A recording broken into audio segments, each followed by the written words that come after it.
Hey everyone, welcome to this channel again. Today we are going to connect our Firebase mobile application to the Firebase project.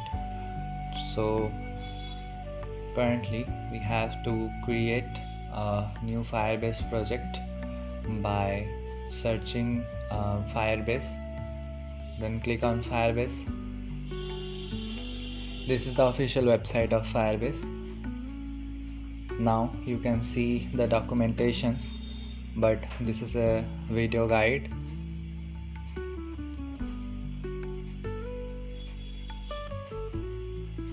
You have to create a new project, set up and manage a new project, and then connect it to the FlutterFlow. So you have to sign in with your email to create a new Firebase project. So I will connect my email to this Firebase project. I will sign up. Here we go. We have signed up with Firebase. Now we have to give a project name. We will name the project as social media. Accept the Firebase terms in order to create a Firebase new project. Click continue. The Gemini in Firebase will be automatically enabled. You can also turn it off, but it is recommended to turn it on. After accepting all the Google Analytics terms, as it use all the user data when you will deploy the project in production mode, then there will be a lot of things you have to manage, from laws to regulations and everything. Now the Firebase new project is getting set up. So let's see. Finishing up the Firebase social media project. This is our new project and the empty project is ready.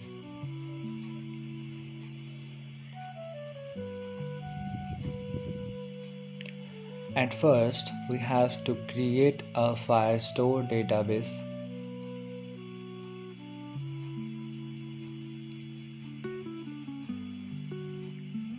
In this database, you will add all the values, all the strings, integers in a NoSQL table. Firebase database uses a NoSQL database. You have to create a database, start in production mode.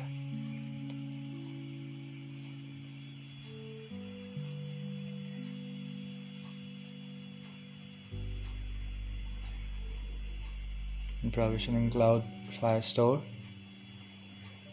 Now it's almost done.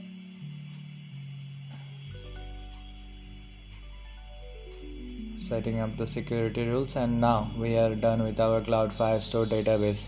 Our Firestore database is ready now, and we can use the database in production mode already. Go to the project setting and you need the project ID to connect your FlutterFlow mobile application with Firebase. Now go to the Firebase setting in FlutterFlow. Before that, copy the project ID. Go to the settings and then Firebase. Now copy and paste the Firebase project ID, then click on connect. As you can see, the FlutterFlow doesn't have access to this project. That means you have to add FlutterFlow as a member in your project settings. Go to the users and permissions section. Now add Firebase at the rate flutterflow.io as editor. Add a member, and then you have to go to advanced permission setting. Below you can also see, and click on it. Then you will be redirected to the Google Cloud IAM and admin section. Here you go.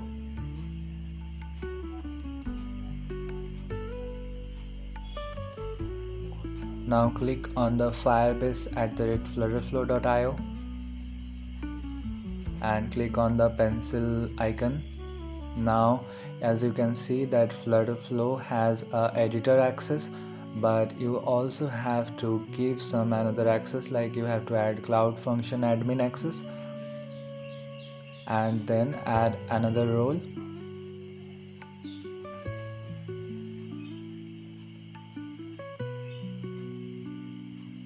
and the role is service account user, and that's it.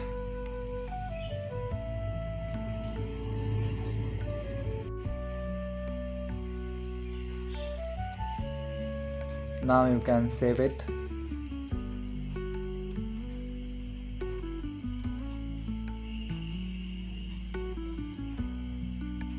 And our project with Firebase is ready. Now you have to click on generate config files. That means all the configuration files will be automatically generated, and after this your FlutterFlow project is completely ready to work with Firebase. That means your backend and frontend is now connected and is ready to go live on Play Store or anywhere else. You can also deploy it as a web application. Now Firebase Storage, you also have to deploy your Firebase Storage, but at first you have to create this storage. Either it will show an error, as you can see that this will show an error because we haven't created any Firebase storage. So go to the Firebase Storage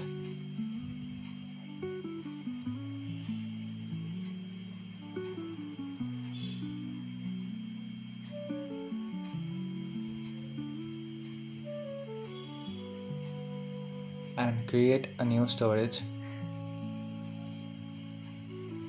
You have to upgrade your project from no cost Spark plan to pay as you go plan by creating a billing account.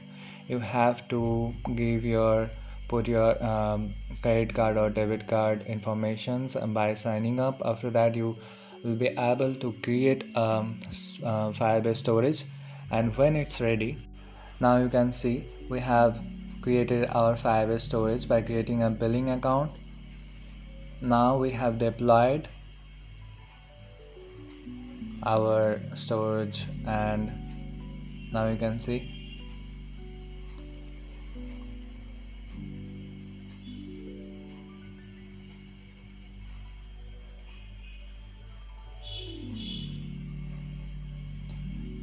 now you can create any collections. So we will do it in the next videos. Thank you.